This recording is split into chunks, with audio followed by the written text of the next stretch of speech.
Coucou les merveilles, c'est Chloé. Je réponds dans cette vidéo à un tag qui a été lancé par Hugues de la chaîne Saint-Cid et H de la chaîne H Listrella. Je suis tombée dessus parce que en fait Valérie Mariotte a participé à travers un direct. Donc je suis arrivée pour le direct. En fait j'avais un peu de temps de libre, donc j'ai participé à son direct. J'ai trouvé très très sympa les questions posées et c'est l'occasion aussi d'échanger un peu avec vous parce que on a dépassé les 6000 abonnés. C'est un truc de dingue, je l'ai pas du tout vu venir. En plus d'autres années j'étais là, on va atteindre les voilà, et là non, je l'avais pas du tout vu. Je n'avais pas anticipé. Donc c'est aussi l'occasion, je trouve que ça tombe super bien en fait, c'est l'occasion de faire une sorte de petit bilan de la chaîne entre guillemets et surtout d'avoir ce contact avec vous, de vous parler parce que je vais répondre à des questions.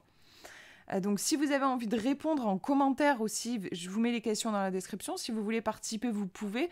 Après, il y a des questions, du coup, comme c'est pour les tarot-tubeurs, il y a des questions qui s'adressent aux youtubeurs.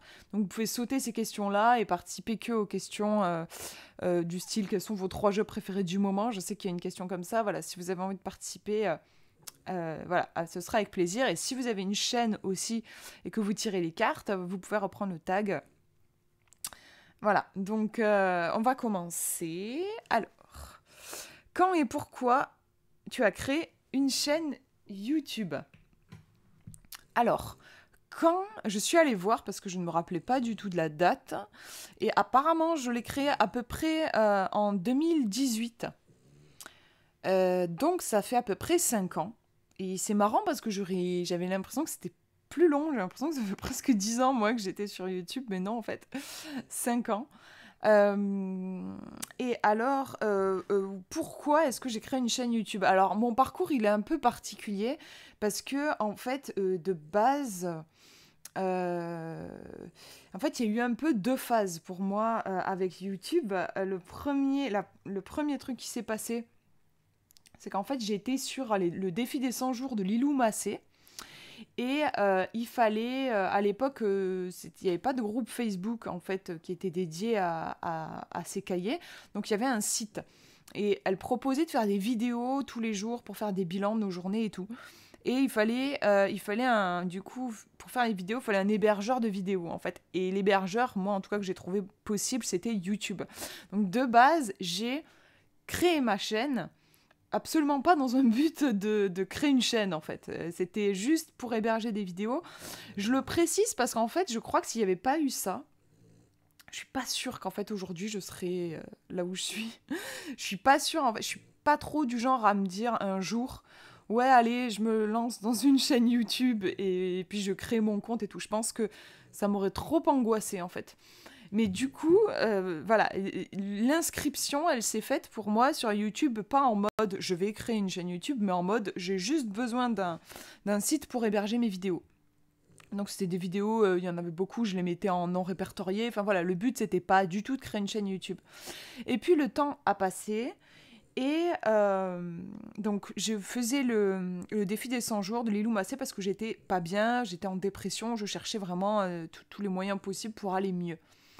Et puis donc le temps passe et je touchais une allocation d'adulte handicapé du coup à cause de ma dépression, puisque je ne pouvais pas travailler. Euh, et donc en fait ce qui se passait c'est que j'étais enfermée chez moi parce que déprimée, parce que énormément d'angoisse. Et, euh, et du coup, ben, qu'est-ce que je faisais? Je lisais. Je me suis mise à lire. Alors qu'avant, je n'étais pas une grande lectrice. Je me suis mise à lire énormément parce que je cherchais des réponses à mes questions. Je cherchais plein de choses. Je cherchais à comprendre pourquoi je me sentais aussi mal. Je cherchais à comprendre, à trouver un sens aussi à ma vie. J'étais en dépression. J'arrivais pas à... La vie ne me ça me disait rien, quoi. J'avais pas envie de m'y mettre. Il y avait un truc comme ça et je voulais savoir pourquoi je vivais avant de vivre. C'était un peu étrange, hein, parce que j'étais vivante, mais je pense que vous comprendrez ce que je veux dire. Voilà, je cherchais le sens. Donc je lisais énormément. Donc c'était pas des romans que je lisais, c'était des livres de développement personnel, de spiritualité. Je me suis intéressée un peu à la physique quantique, à la numérologie. En fait, à cette époque-là, je ne connaissais pas les cartes. C'est petit à petit que j'ai appris à les connaître. Et donc je lisais beaucoup et j'observais que les gens autour de moi n'avaient pas beaucoup de temps. En fait, j'ai observé que dans mon malheur, entre guillemets, parce que j'ai été très malheureuse, j'avais une chance, c'était celle d'avoir du temps. J'avais beaucoup de temps. Puisque je n'avais aucune obligation, en fait, du fait que j'avais arrêté mes études parce que je faisais de la phobie scolaire et que je ne travaillais pas, puisque j'étais angoissée par tout le monde extérieur. Donc du coup, j'étais chez moi et j'apprenais beaucoup de choses. Et je me suis dit, comme j'avais une chaîne YouTube déjà, et encore une fois, je l'aurais pas eu, je pense, j'aurais pas osé faire la démarche, mais là, elle était déjà créée, ma chaîne. Je me suis dit, et si tu faisais des vidéos pour résumer en gros les bouquins que tu lis et pour les partager aux gens. Justement, comme si l'idée c'était de donner mon temps, enfin le temps que moi j'avais eu à lire le livre, que je puisse l'apporter aux gens qui n'ont pas forcément le temps et puis du coup qu'ils puissent se dire bah, tel livre il a l'air cool ou voilà. C'était ça en fait de base l'idée de ma chaîne et après elle a évolué avec moi puisque de fil en aiguille, j'ai connu les oracles et les tarots. Petit à petit, je me suis vraiment spécialisée là-dedans. Et aujourd'hui, je suis plutôt reconnue dans la tête des gens comme la fille qui tire les cartes sur YouTube. Mais en fait, de base, j'ai pas créé ma chaîne dans cette intention-là. Et d'ailleurs, des fois, je vous présente des livres et je peux vous présenter d'autres choses, en fait. Des fois, je vous fais aussi des vidéos sur l'hypersensibilité. Enfin, c'est vrai qu'après, bon, voilà, j'adore les cartes, c'est important pour moi de les présenter, mais j'ai pas non plus envie de rester enfermée dans cette étiquette-là. En fait, de base, ce que je cherche avant tout à travers ma chaîne YouTube, c'est de partager un petit peu ouais, je pense que c'est ça, le point commun, c'est vraiment, je veux partager des choses qui, moi, me font du bien. Je veux apporter du bien-être aux gens. Je veux vous apporter, oui, comme une bulle de bien-être, quelque chose qui fait du bien, des ressources, des outils, une présence aussi, parce que je tourne des vidéos, je me montre aussi face caméra, c'est une façon d'être présente. Parce que aussi, voilà, je parlais en fait, j'ai énormément de phobies. Bon, j'aime pas trop poser des mots sur ces trucs-là, c'est des étiquettes, mais bon, en gros, j'ai beaucoup d'angoisse et j'ai aussi des angoisses au niveau relationnel, donc je suis très isolée en fait. Alors, je vous fais cette vidéo en 2023, peut-être que ça changera dans quelques années, mais aujourd'hui, je suis encore très, très isolée. Et c'est une façon aussi de rentrer en lien, même si c'est par ordinateur, enfin par, voilà, même si c'est pas un contact direct. C'est une façon pour moi de rentrer en lien et d'avoir un sentiment aussi d'appartenance. Parce que c'est vrai que voilà, là on est 6000 sur la chaîne, 6000 abonnés, ça c'est juste énorme. Et à travers mes partages, quand j'ai des retours de votre part, que ce soit en commentaire ou par mail, enfin voilà, j'ai le sentiment aussi comme d'avoir une famille en fait. Si dans ma vie, pour le moment en tout cas, j'ai pas réussi à trouver des gens avec qui je raisonnais, sur YouTube j'ai trouvé en fait, vraiment. Donc je dirais qu'il y a aussi un aspect thérapeutique pour moi, vraiment faire des vidéos sur YouTube, ça me fait aussi énormément de bien.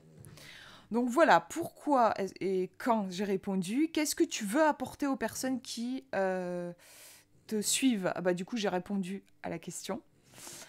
Quels sont mes 3 jeux favoris du moment? Alors, c'est pas évident pour moi de répondre à cette question parce que j'aime tous mes jeux.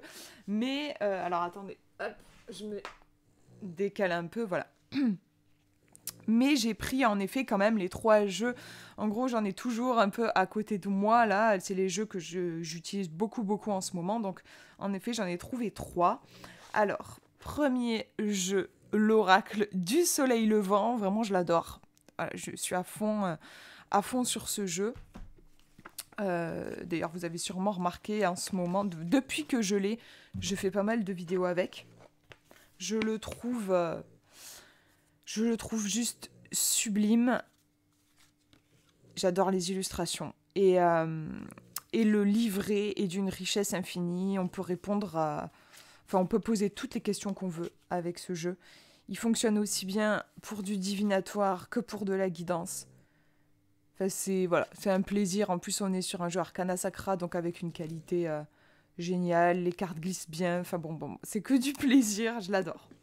Vraiment, je l'adore. Et après, j'ai pris... Alors, attendez. Après, c'est 2 jeux que j'ai trouvés au Salon des Arcanes. Hop, donc il y a un tarot, le Way Home Tarot, qui est... alors, c'est le seul jeu que j'ai dans ma collection comme ça. Il n'a pas de livret. On n'a que les cartes. Mais je trouve vraiment qu'elles ont quelque chose. Après, ça reste complètement personnel, mais c'est vrai que c'est un jeu qui touche profondément ma sensibilité. Je le trouve très intuitif. Et en fait, je l'utilise vraiment par rapport aux images. Je me calque pas tellement en fait sur la signification traditionnelle, par exemple, du 8 d'épée et tout ça. Je vais rentrer dans les images. Elles sont, vous voyez, pas si fournies que ça, pas si détaillées que ça, et en même temps, je sais pas pourquoi, voilà, moi le jeu il fait mouche pour moi, il me touche, il me parle. Donc voilà, je l'adore, et les cartes elles glissent super bien, donc c'est aussi un plaisir de l'utiliser, et j'aime bien l'utiliser avec celui-ci, le Vision in the Liminal Space, qui est donc un oracle en noir et blanc. Et pour le coup, celui-ci, on a un petit livret. Pardon, à l'endroit, c'est mieux. Et des mots sur les cartes. Et en fait, je trouve qu'ils fonctionnent super bien ensemble. Parce qu'en gros, ce jeu-là, moi, je trouve qu'il est bavard. Je sais pas, il a une énergie un peu extravertie, en gros. Je le sens, il a envie de causer, il a envie de parler. Et le tarot, je le sens dans une énergie beaucoup plus yin, beaucoup plus sensible, réceptive. Et du coup, les deux ensemble, je trouve qu'ils se complètent super bien. Et celui-ci aussi, il a quelque chose de très créatif, je trouve.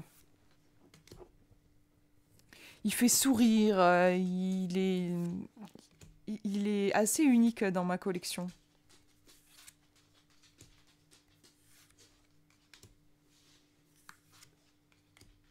Voilà, les deux ensemble, ils font vraiment... ils me laissent jamais tomber, ces 2 jeux, ils sont toujours là pour moi, je les adore. Donc voilà pour mes 3 favoris du moment. Alors attendez, je pose ça sur le côté. Ensuite, 3 jeux qui correspondent le plus à ma personnalité.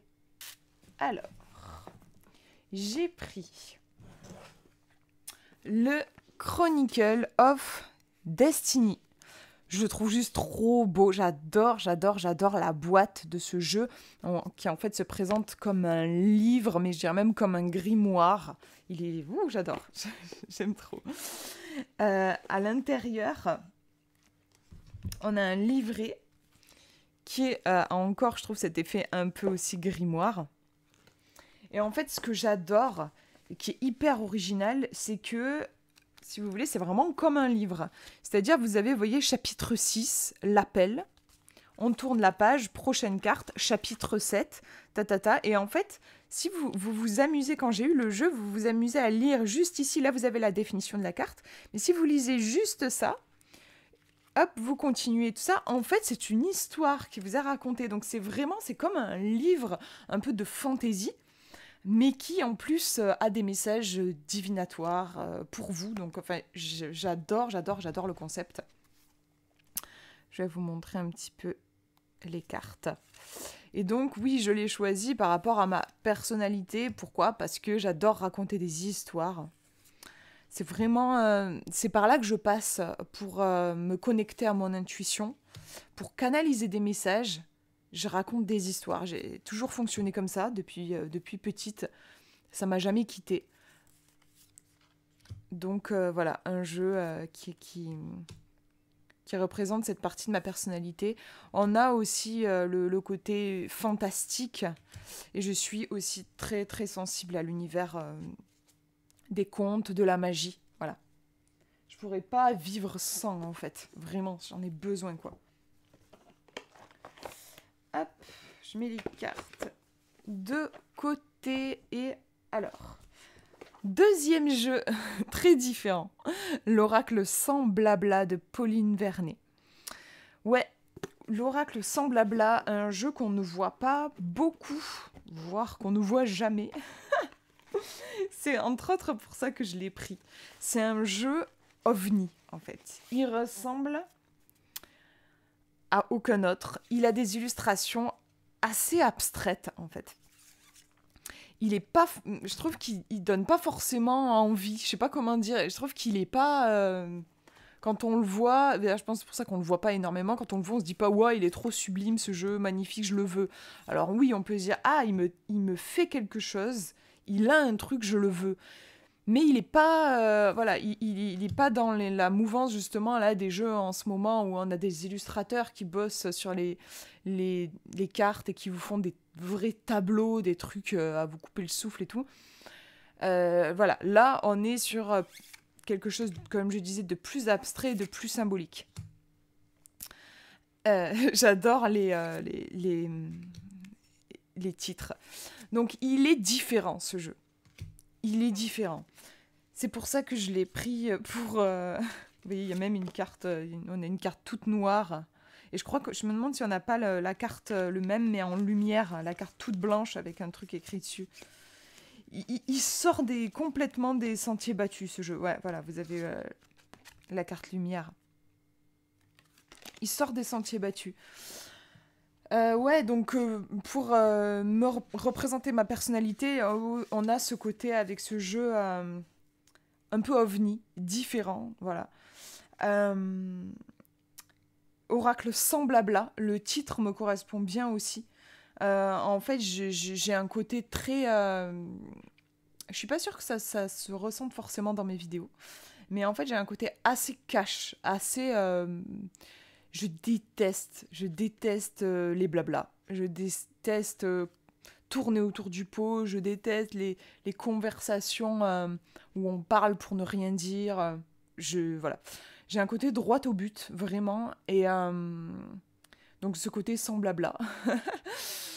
Et voilà. Et c'est pas toujours évident pour moi, justement, de faire avec cette particularité. Parce que, en fait, en gros, j'ai vraiment le sentiment que j'ai pas les codes sociaux. En fait, voilà. Et donc j'ai ce côté assez frontal et souvent ça peut choquer, ça peut déranger. Et donc j'ai un petit peu du mal à assumer ça. Et du coup, souvent je me tais en fait. Souvent je dis rien. Je préfère rien dire parce que je sais que si je parle, en général, je vais jeter un froid ou je vais changer l'ambiance directe ou il va se passer un truc. Et pour le moment, j'ai encore un petit peu du mal à assumer ça.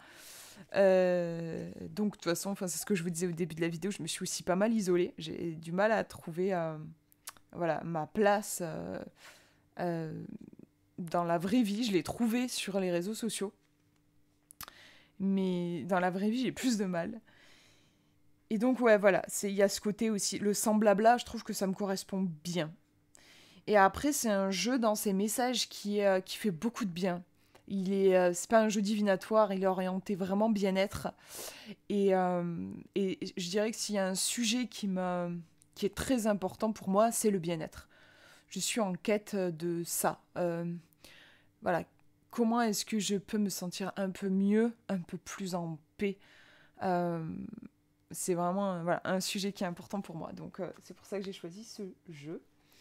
Et en dernier jeu, le troisième jeu que j'ai pris, et là j'ai vraiment pas hésité, le White Fox Oracle. Je l'adore ce jeu. Alors pourquoi je l'ai choisi? Déjà parce que mon animal totem c'est le renard. Donc voilà, l'oracle du renard blanc, ça me correspond bien. Et après, ce jeu, je l'adore, il me touche.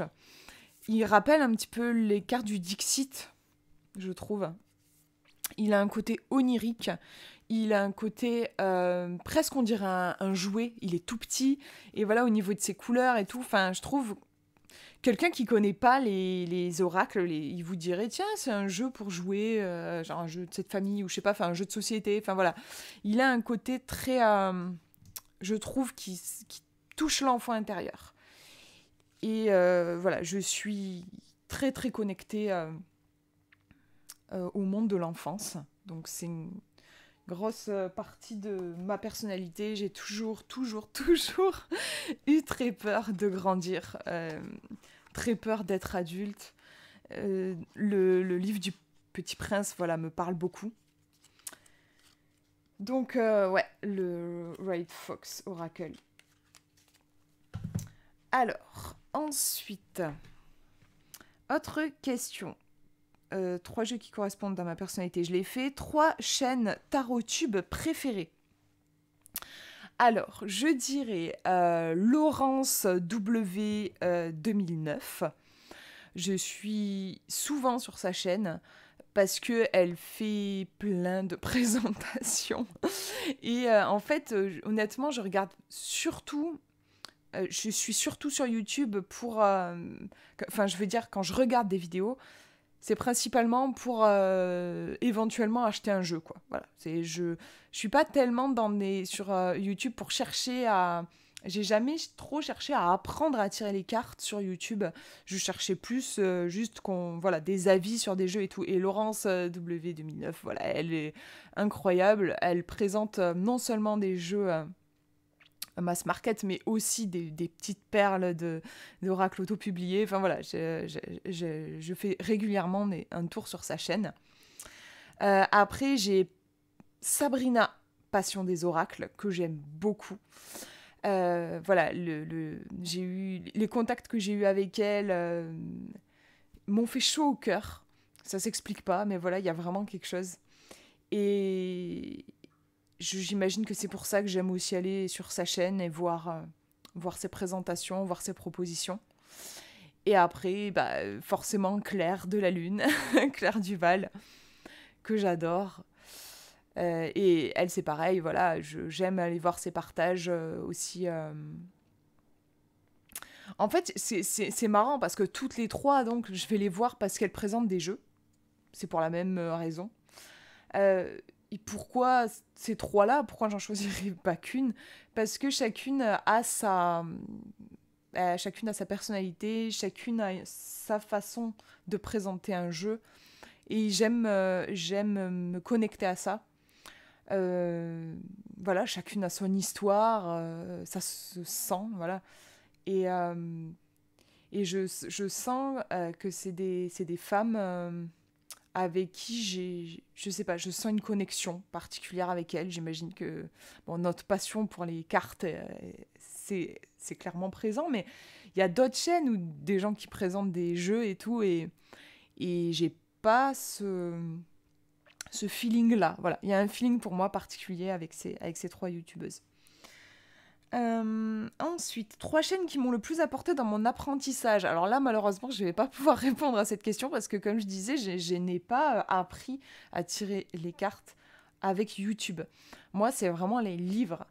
Voilà, alors, en livre, qu'est-ce que je pourrais vous citer? Moi, c'est beaucoup Sylviane Young. Alors, je crois qu'elle a une chaîne, mais pour le coup, je ne suis pas trop allée dessus. Mais voilà, elle a écrit pas mal de bouquins sur l'intuition. J'ai aussi enfin voilà, je me suis inspirée je m'inspire dans mon travail du tarot psychologique. Voilà, ce sont ces livres-là. Je vous mettrai les références dans la description. Moi, c'est vraiment des livres plus qui m'ont guidée dans mon apprentissage. 3 tarots que tu conseillerais pour le sentimental, le professionnel et le spirituel. Alors, moi, je suis pas très tarot. Donc, puis en plus, pour moi, un tarot il s'utilise pour tout. Donc, je vais pas avoir des tarots spécialisés pour ces domaines-là. Donc, je vais plutôt vous parler en termes d'oracle, même si j'ai quand même sélectionné un tarot. Mais par contre, pour le sentimental, franchement, je vais sauter la question là aussi, parce que je suis vraiment pas branchée sentimentale. Même en oracle, quoi, j'ai n'achète jamais, je n'ai jamais acheté de jeu spécialisé dans le sentimental pour faire que du sentimental. Alors j'ai déjà acheté des jeux qui étaient censés être spécialisés que pour du sentimental parce que je les trouvais sublimes, mais genre l'oracle Dis-moi que tu m'aimes, magnifique, mais je ne l'utilise pas pour du sentimental. Je trouve, voilà, le domaine du sentimental, il y a un peu les pires trucs des fois qui peuvent se passer, je trouve. Enfin, je veux dire, vous avez des gens des fois qui vont vous poser des questions dans le domaine sentimental du style est-ce que voilà, la personne dont je suis amoureuse, est-ce qu'elle est amoureuse aussi? J'ai envie de dire, bah, va lui demander, tu vois.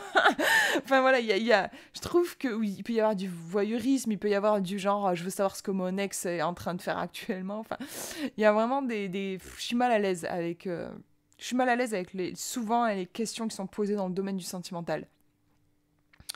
Donc je n'ai pas de jeu centré sur le sentimental, en tout cas je les utilise pas dans ce sens. Après, pour le professionnel, alors, je vais vous montrer un jeu, je ne vous l'ai pas encore présenté sur la chaîne. Pour le professionnel, je me suis tournée vers le Weary Writer's Tarot, qui est un jeu de Tony Kenniston, un jeu en anglais que j'ai trouvé sur le Salon des Arcanes, qui est vraiment très original. Alors, j'ai fait tomber une carte, désolée. Hop. En fait, c'est un jeu où il y a pas d'illustration. Alors, vous avez un petit pictogramme là-haut, mais en fait, ce n'est que du texte. Alors, de base, je ne suis pas du tout attirée par les jeux de cartes où il ne va y avoir que du texte, et encore moins pour un tarot. Voilà, je précise. Mais là, ce jeu, il fait mouche pour moi. En fait, je trouve qu'il est très inspiré dans ses messages. Il y a de l'humour, et ça, j'adore. J'aime beaucoup. Il est hyper pertinent. En plus, en bas, vous avez aussi une petite une invitation, en fait, si vous êtes en train d'écrire, parce que normalement, c'est un jeu qui est conçu pour aider les écrivains. Donc, vous avez des trucs, par exemple, sur les amoureux, on vous dit en bas, écrivez à propos de votre personnage principal, écrivez quelque chose à propos de son cœur est brisé, essayez d'imaginer voilà, une scène où le cœur de votre personnage principal est brisé. En fait, je trouve que c'est vraiment riche. Je trouve que le jeu est vraiment riche. Moi, je ne l'utilise pas que pour l'écriture. Je trouve qu'on peut l'utiliser pour n'importe quel projet. Après, oui, il va peut-être falloir faire un petit travail d'interprétation, mais par exemple, même là, quand on nous dit essayez d'imaginer votre personnage principal qui a le cœur brisé, même si, genre, en fait, imaginons, vous posez une question, ça n'a rien à voir avec, vous n'écrivez pas, quoi. C'est intéressant, la question qui est posée là. On peut se demander, du coup, est-ce que j'aurais pas le cœur brisé? Qu'est-ce que le jeu il est en train de dire? Là, il y a une histoire de cœur brisé, là. Il y a une histoire de cœur brisé qui a besoin d'être explorée. Comment est-ce que je vais explorer ça? Voilà, moi, je trouve qu'il est... Mais je vais vous faire... Alors, attendez, parce que... ouais, je sais plus où j'ai mis mon... Ouais, mon portable est pas... je l'ai dans une autre pièce. Bon, je vais voir si j'arrive à traduire, si jamais je m'éclipserai juste pour aller chercher le portable. Je me dis, je vais vous faire un tirage pour que ça soit moins abstrait. Genre, par exemple, imaginons, je suis en train de créer ma micro-entreprise, mais j'ai des angoisses, voilà, plein d'angoisses. Est-ce que ça va marcher, machin, et tout ça. Et là, je suis dans une phase où j'ai juste aucune confiance en moi. Voilà, j'y arrive pas, j'ai peur de me montrer, voilà, je brasse mes cartes en pensant à ça, qu'est-ce que je peux faire par rapport à cette situation. Et je tire le 9 de flamme, donc on est sur le 9 de bâton. Résilience, alors attendez, je vais essayer de vous traduire, mais... Vos yeux sont sur la ligne d'arrivée. Et vous y êtes presque, je pense que c'est comme ça que ça se traduit. Trouvez la force de continuer quand votre flamme commence à vaciller. Ouais. Et on nous dit, ce n'est pas la fin, pas encore. Donc ça, c'est le message. Et après, dans la petite indication ici, on nous dit « Oh non, votre personnage principal... Alors, attendez. Prends... Je comprends pas bien. Je vais aller chercher mon téléphone pour traduire la deuxième indication. En tout cas, déjà, sur ce qui est présent ici, c'est intéressant. Vous voyez, par rapport à ma question, on me dit oui, t'en peux plus, t'es épuisé, mais il faut pas abandonner. Ce que je retiens par rapport au message et par rapport à la question que j'ai posée, il faut pas abandonner. Après, il y a quand même de l'épuisement qui est décrit ici. Peut-être que ça me ferait du bien de me poser, de lever le pied un petit peu. Peut-être que aussi j'ai un petit peu trop tiré sur la corde, il faut que je fasse attention à mon propre rythme. Mais en tout cas, il n'est pas question d'abandonner. Voilà. Je vais chercher mon portable. Je reviens.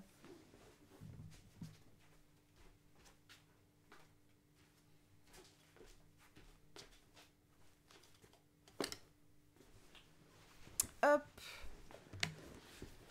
On va regarder parce que des fois c'est intéressant d'avoir le petit exercice qui est censé être un exercice littéraire, mais oh non, votre personnage assume accidentellement une chose de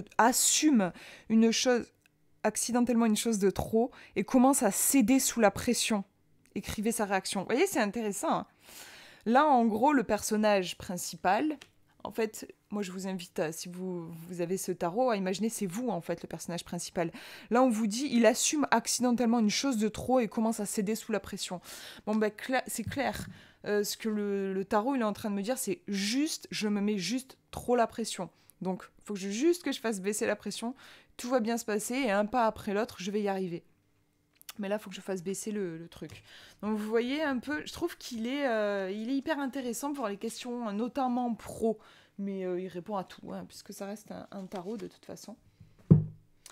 Et un jeu pour le spirituel. Je crois que c'est ça, ouais. Un jeu pour le spirituel. Bah, là, j'ai pensé tout de suite à l'oracle Réveil de Virginie la Réveilleuse. Il a vraiment quelque chose, ce jeu, je trouve, en lien avec... la guérison. Et il y a quelque chose en lien avec la spiritualité. Ouais. Il est vraiment, vraiment connecté, ce jeu. J'y ai pensé direct. Pour le coup, j'ai pas hésité.